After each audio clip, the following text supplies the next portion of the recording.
So you hear all this talk about they're going to tokenize real estate, tokenize art, and tokenize other assets. What does that mean? How does that work? Let me break it down for you.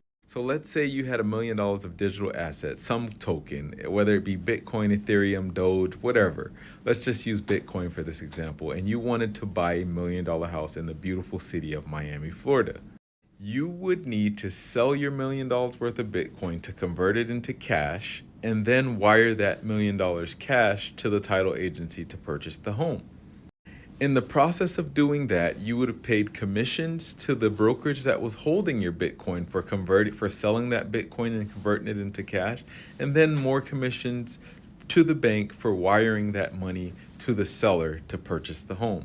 Now, in a world where assets were tokenized, there would be no need to sell your $1 million worth of Bitcoin in order to buy a $1 million home. You would simply transfer that $1 million worth of Bitcoin, and in exchange, you would receive the tokens which represented that $1 million house. So the tokens would essentially be the title or the proof of ownership of that $1 million home, and that eliminates a lot of those transactional fees that financial institutions use to profit from the everyday person like you and I. I hope that made sense, guys.